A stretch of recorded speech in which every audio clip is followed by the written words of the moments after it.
pleasure to have you guys join us on this platform. So we wanted to talk about a conversation that we were just having a few minutes ago, and it's about how we have these expectations about the person that we want to do life with, right?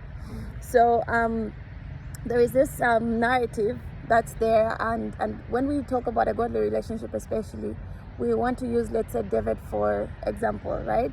And so we know that David went through different stages of his life. So there is David, the shepherd boy, who was just out there minding his own business, taking care of his sheep, killing bears and lions and etc., etc. And then we meet David, who is playing an instrument for King Saul and also serving in that platform. And then we also meet David as the king.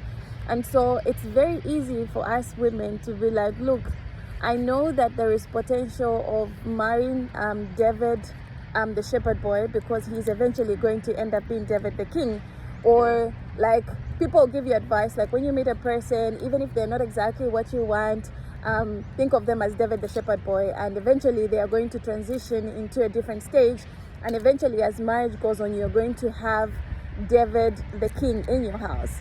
But the thing about that is that it can shift, or you could end up being bitter or depressed when you've lived with a person for so many years expecting David the king to come out of David the shepherd boy, and then it's not happening and you're there hating on your partner like, it's been 10 years, when are you transitioning to your next part? And so that's what we wanted to talk about today. So babe, you want to go into this?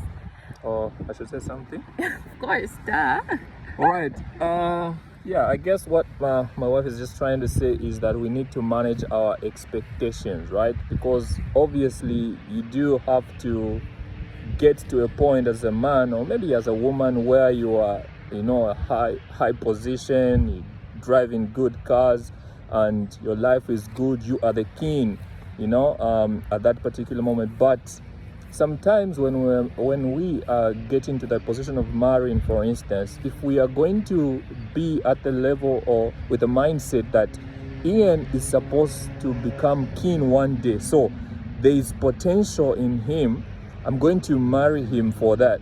That's going to make you end up being depressed, obviously, because maybe Ian is not going to become king. Maybe Ian is going to be so good at being the hand to the king, and maybe he might not even get to being somebody like David playing the instruments for King Saul, for instance, serving in the king. So maybe he might just stay at the level of being a shepherd, but be so good at being a shepherd, man. Maybe he will be like the trusted person at Zambia.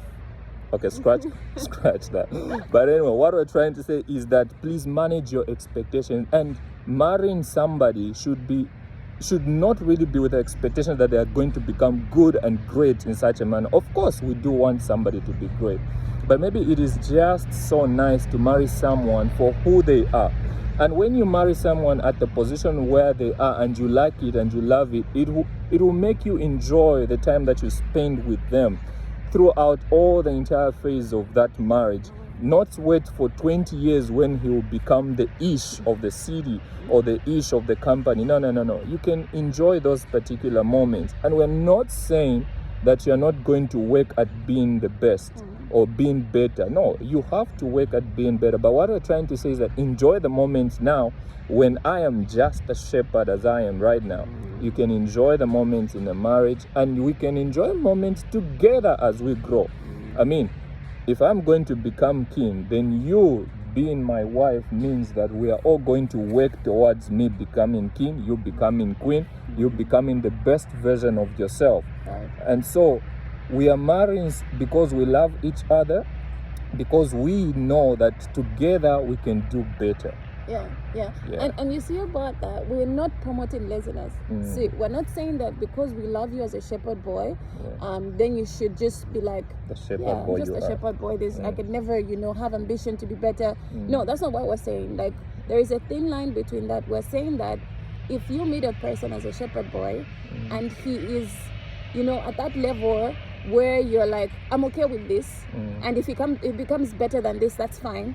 But the shepherd boy himself should know, like, look, even if I've accepted you the way that you are, like, it doesn't mean that you shouldn't have ambitions to be better. It doesn't mean that you shouldn't push.